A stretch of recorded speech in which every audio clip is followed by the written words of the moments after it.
I had just brought the dessert to my mouth when the sound of sirens outside shattered the moment. I calmly watch everything unfold. 2 police cars have already surrounded the restaurant. He looked around. Besides an elderly couple sitting across, there were only 2 kids left by the bar. Knew right away. This operation was meant for me. I set down my utensils, pulled out some cash, and calmly placed both hands flat on the table. As expected, 2 officers burst in. They slowly approached me. I slowly stood up and calmly raised both my hands. It wasn't surrender. I can easily take care of them. I just didn't want things to get messy. I need to find out exactly what happened. They took me back to the police station. I looked around as if nothing was wrong. A female officer ordered me to walk over.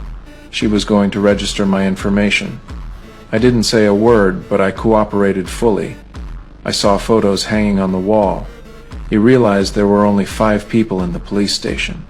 The sheriff didn't seem to like my silence, threatened to rough me up a bit. Thankfully, the detective showed up, a calm, composed black man. He took me into a private room and laid out the facts.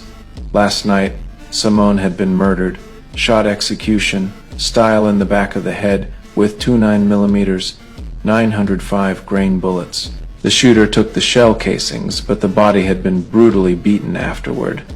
Then, the killer grabbed a crumpled piece of cardboard, tossed it over the corpse, not even noticing the feet were still sticking out. This morning, someone saw me walking near the crime scene. I stayed quiet for a long time and finally spoke. I didn't kill anyone, at least not recently. Then I broke the case down. This wasn't the work of one person, there were 3. The first, a skilled shooter, careful, precise, used a silencer, took the shells. The second, unhinged, beating a dead body like that. Only someone mentally unstable would do it. The third, scared and sloppy, tried to hide the body, but left the damn feet sticking out. The detective agreed with my theory, but he still suspected why I had been at the scene. I told him the truth. I had just arrived by long-distance bus. He came to this town to pay respects to a blind blues singer I admired. All I had on me was a toothbrush, a French military medal, and $200. Sounded crazy, but it was the truth. However, I had no alibi. They could only hold me in temporary detention. Then they found a new lead. In the dead man's shoe, they found a piece of paper, a phone number. The lead led them to a man named Paul. He is a banker. At first, Paul stayed calm through it all. He pretended he didn't know anything, and he denied everything, until he looked out the window and saw a black car parked outside. Paul instantly became nervous. His face went pale. The police noticed it too.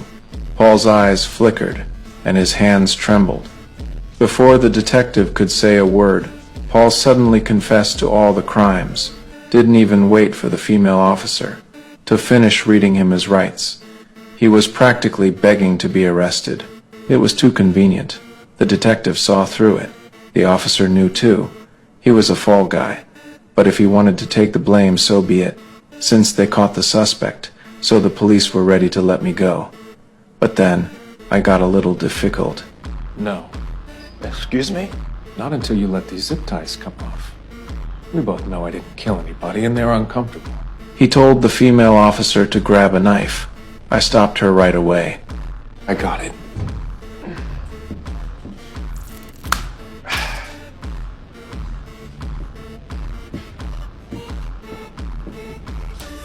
You guys recycle?